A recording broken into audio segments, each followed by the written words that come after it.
오늘 주시는 하나님 말씀은 창세기 22장 1절에서 4절에 있는 말씀입니다. 구약성경 창세기 22장 1절에서 4절 말씀입니다.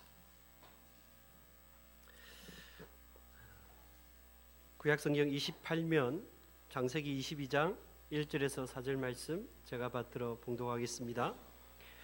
그 일 후에 하나님이 아브라함을 시험하시려고 그를 부르시되 아브라함아 하시니 그가 이르시되 내가 여기 있나이다.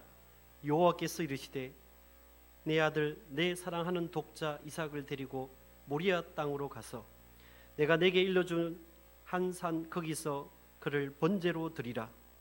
아브라함이 아침에 일찍 일어나 나귀의 안장을 지우고 두 종과 그의 아들 이삭을 데리고 번제에 쓸 나무를 쪼개어 가지고 떠나 하나님이 자기에게 일러주신 곳으로 가더니 제3일에 아브라함이 눈을 들어 그곳을 멀리 바라본지라.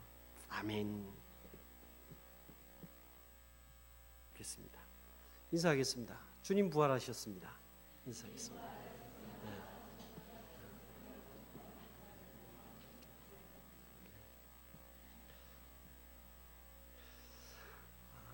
여기에 참석하신 연령대가 다 다르긴 합니다만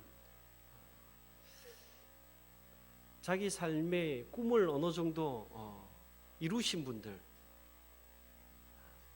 그래서 이제는 좀 삶의 안정을 찾아서 좀 편안해지고 사람들로부터도 뭐 그만하면 됐지 않냐 이렇게 존경도 받는 어떤 시점에 느닷없이 하나님께서 천천병력 같은 고난을, 아픔을 우리 삶에 가져올 수 있다는 것, 그런 경험을 해보신 적은 없으신지요? 아마 나름대로 삶 속에 그런 어려움들을 경험하면서 오지 않았을까. 오늘 본문의 아브라함이 그런 상황입니다. 아브라함, 여러분, 오래전에 하나님께서 약속하셨던 그 아들을 하나님께서 주셨잖아요. 그 아들과 즐거운 시간들을 보내고 있었겠죠. 그동안 자기 실수로 늘 삶의 이 고민거리였던 이스마엘도 이제 해결이 됐습니다. 그리고 주변에 그 22장 앞부분에 보면, 바로 앞에 보면 이 주변에 있는 이 아비멜렉이라는 그 왕이 심지어 아브라함한테 와서 평화 조약을 맺자고 할 정도로 이제 주변 정세도 안정을 찾은 이 시점에 하나님께서 정말로 번영, 평화, 안정 이런 것들을 누리는 이 시점에 하나님께서 천천병력 같은 말씀을 주시는 거죠. 그 말씀, 내 사랑하는 독자 이삭, 그걸 모리아 땅으로 가서 내가 내게 알려준 그 일러준 산에서 번제로 드리라. 이건 시험입니다. 아브라함에게는 엄청난 시험이죠. 그 일 후라고 오늘 본문 1절에 시작하고 있는데, 그 일 후라고 하면 좁게 생각하면 바로 앞 직전에 이 아비멜렉하고 군대 장관 시스라하고 이 비골하고 이 조약을 맺잖아요. 평화 조약을. 그 맺은 그 직후라고 볼 수도 있고요. 아니면 아브라함 처음 갈대 우르에서 불렀을 때부터 21장 이 시점까지 이 사건 그 이후에 하나님께서 아브라함을 시험하시는 마지막 시험을 하시는 것을 보게 되어집니다. 우리 삶에도 때로는 평지가 있고 골짜기도 있고 광야 같은 삶도 있죠. 그런데 여러분, 만약에 아브라함에게 그 신앙 초기에 이런 시험을 하셨다고 하면 아마 아브라함 감당하지 못했을 거예요. 근데 지금 이 시점은 그 모든 일이 있은 후에 인생의 평지나 계곡, 골짜기, 사막, 광야를 다 지나온 후에 그리고 하나님께서 아브라함에게 마지막 시험을 하셨다는 것. 처음부터 이런 시험을 하면요, 감당 못합니다. 여러분, 혹시 하나님께서 이런 시험을 줄까봐 걱정되십니까? 감당할 수 있을 만큼 주십니다. 그 하나님을 믿으세요. 내가 감당할 수 있을 만큼 주신다고. 크게 오잖아요. 아, 하나님, 나의 믿음이 많이 자랐다고 생각하시는군요, 하나님께서. 이렇게 생각하시면 되십니다. 그리고 그게 여러분 반응하시기 바랍니다. 아브라함이 여러분 이 세상의 삶이 전부라고 생각한다면요, 이 삶, 이 하나님의 명령에 절대 순종 못합니다. 아브라함은요, 이 삶이 전부가 아니고, 이 세상이 전부가 아니고, 이 다음 세상을 하나님께서 보도록 그런 시험을 하신 거죠. 그래서 이 시험은 제가 보기에는 참 엄청난 시험이다. 이 시험 감당하려면 여러분, 하나님에 대한 절대 신뢰가 없으면요, 이건 감당 못합니다. 이건요, 하나님의 속성에도 안 맞고요, 상식적으로도 안 맞고요, 성경적으로도, 성경 말씀하고도 배치되는 거예요. 사람을 번제로 드린다는 건요, 그거는 성경적으로도 안 맞는 거예요. 상식도 안 맞고요, 율법에도 그런 율법 없습니다. 그러니까 이게 시험이라고요. 하나님에 대한 절대 신뢰가 없으면 이 시험을 감당해내지 못한다는 거예요. 그래서 많은 경우에 혹시 내가 순종하지 못하는 건, 절대 믿음은 절대 순종을 요구하는데 순종하지 못하는 것은 혹시 하나님을 절대 신뢰하지 못하는 건 아닐까? 우리 자신한테 한번 던져봐야 됩니다. 여러분, 이삭을 번제로 바치라는 거 성경에도 맞지 않고 하나님의 속성에도 맞지 않는데, 이미 하나님께서 약속하신 아들입니다. 그 약속하신 아들 하나님께서 기적처럼 주셨잖아요. 인간의 모든 소망이 끊어졌다고 생각할 그때 하나님께서 기적같이 주신 이 아들을 통해서 하늘의 별과 같이 바닷가의 모래같이 많은 민족을, 하나님의 백성들을 이루게 만들어 주겠다고 하나님께서 약속하신 아들 아닙니까? 그런데 이 아들을 내어놓으라니, 여러분, 이게 말이 안 되지 않습니까? 그러니까 이것은요, 시험입니다. 아브라함이 얼마나 고민했겠습니까? 여러분, 아브라함, 제가 계속 말씀드립니다. 아브라함은요, 우리 똑같은 인간이에요. 아브라함이 이렇게 말씀하셨으니까 바로 그냥 아침 일찍 일어나서 가니까 아브라함 역시 특별한 사람이구나, 이렇게 생각하시면 안 됩니다. 아마 아브라함이요, 이 말씀 듣고 잠 못 잤을 거예요. 밤새도록 고민하지 않았겠어요? 아브라함이니까 고민 안 했을 거다, 그렇게 생각하시면요, 안 된다고요. 엄청난 고민을 했을 거예요. 앞뒤를 안 따져봤겠습니까? 다 따져봤겠죠. 아브라함, 하나님에 대한 절대 신뢰 때문에 지금까지 실수도 하고요, 때로는 하나님 말씀에 순종해서 하나님 주시는 은혜도 누려봤잖아요. 그런 많은 시험이 우여곡절이 있은 후에 하나님께서 마지막 시험을 하시는데, 아브라함은요, 하나님께서 약속하셔서 그래서 주신 이 아들, 하늘의 별과 같이 바닷가의 모래같이 너희 이 아들을 통해서 많이 자손을 주시겠다고, 하나님의 나라를 이루어 가시겠다고 말씀하셨으면 한 가지 방법밖에 없는 거예요. 하나님께서 바치라고 하시면 내가 바칩니다. 그런데 동시에 하나님께서 다시 살릴 것도 내가 믿습니다. 이 믿음인 거예요. 하나님의 절대 신뢰, 이 믿음이 없으면 절대 순종은 불가능합니다. 아브라함이 이 믿음을 가졌다고요. 여러분, 부활신앙은 어떻게 만들어지는지 아십니까? 하나님에 대한 절대 신뢰로 만들어집니다.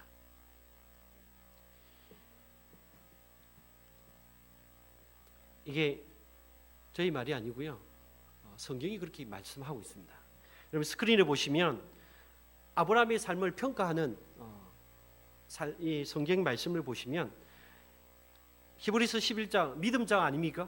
그 믿음의 사람이 아브라함의 믿음 하면 아브라함의 삶의 여러 요소들이 있잖아요. 근데 히브리서에서 믿음을 얘기할 때 이 사람은 이게 믿음이었다고 얘기할 때 바로 이걸 얘기합니다.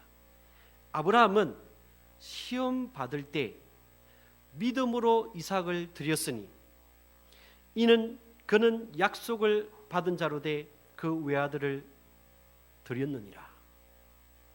그 다음에 18절을 보시면 그에게 이미 말씀하시기를 내 자손이라 칭할 자는 이삭으로 말미암음이라 하셨으니 그가 하나님이 능히 이삭을 죽은 자 가운데서 다시 살리실 줄을 생각한지라. 아브라함의 믿음은요, 부활의 신앙입니다. 자기 아들을 하나님께서 약속하셔서 하나님께서 주셨다고 믿었죠. 그 아들을 바치라고 하니까 내가 바치겠다는 거죠.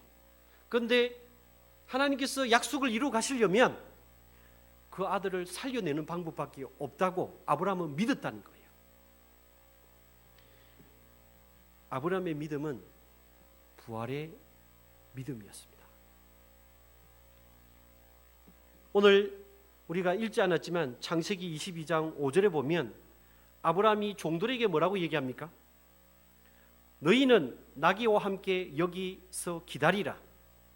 내가 아이와 함께 저기 가서 예배하고 우리가 너희에게로 돌아오리라.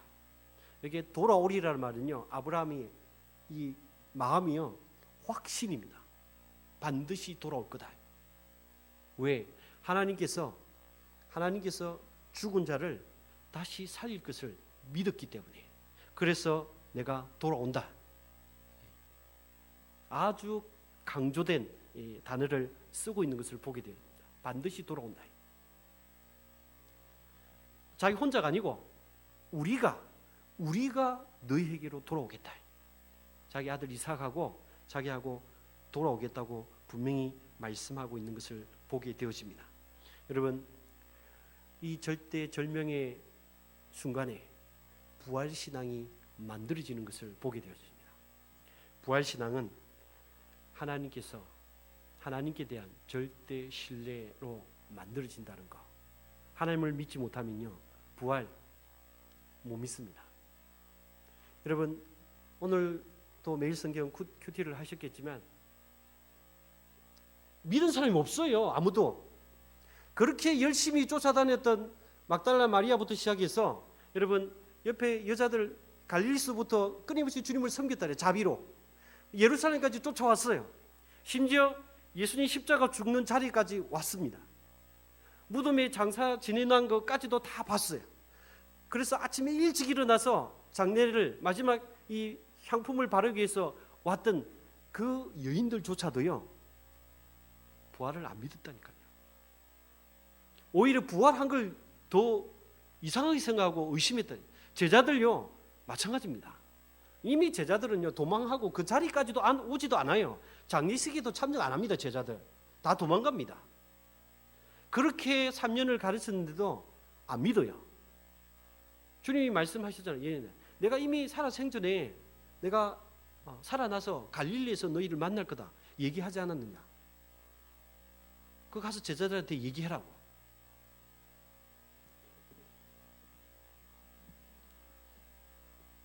하나님에 대한 절대 신뢰가 있어야만 부활의 신앙이 만들어진다는 거. 여러분, 사도 바울이 로마서에서 아브라함의 믿음을 이렇게 평가합니다. 로마서 여러분 스크린에 보시면 4장 17절 18절 말씀인데, 내가 너를 많은 민족의 조상으로 세웠다 하신 것 같으니 그가 믿은 바, 뭘 믿었다고요?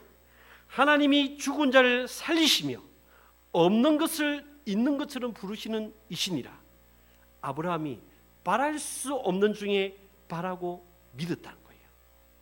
이게 아브라함의 믿음입니다. 이게 부활의 믿음이라고요.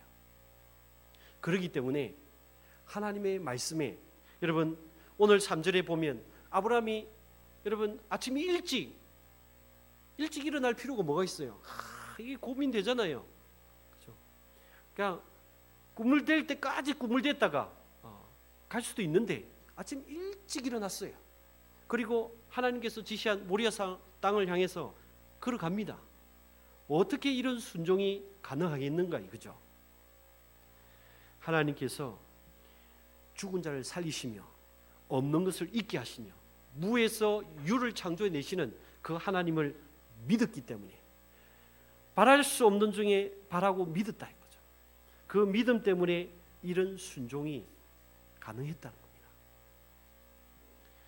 여러분, 절대 믿음이 부활의 신앙을 만들어냈고요. 그 부활의 신앙이 순종으로 이어진 것을 보게 되어집니다. 하나님 앞에 자기 자신을 여러분 드린다는 거 쉽지 않죠.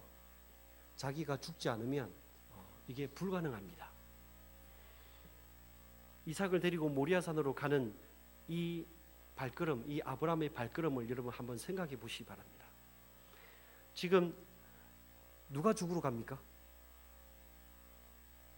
이삭이 죽으러 가잖아요. 실제로는 표면적으로 보면 이삭이 죽으러 가는 거예요. 그런데 지금 누가 죽을 맛이에요? 아브라함이 죽을 맛입니다. 이건 이삭을 시험하는 게 아니에요. 아브라함의 믿음을 시험하는 겁니다. 아브라함에게 부활의 신앙을 가르치기 위해서 하나님께서 지금 아브라함을 죽을 지경에 넣는 거예요. 아브라함이 죽지 않으면요, 이 시험 통과 못합니다. 아브라함이 죽을 지경입니다. 여러분, 자기 자신을 제단에다가 올려드린다는 거, 이게 여러분 쉽습니까? 참 어렵습니다. 산재물을, 내가 살아있기 때문에 이 산재물을 매 순간순간 제단에 드린다는 거, 이게 얼마나 어려운 신앙의 여정인지, 이 시험을 우리 삶의 현장에서 하나님이 지금도 하고 계신다. 물론 정도의 차이는 있습니다. 아브라함 같은 그런 시험은 아닐지 몰라도 우리 삶 속에는 끊임없는 시험이 온다는 거죠.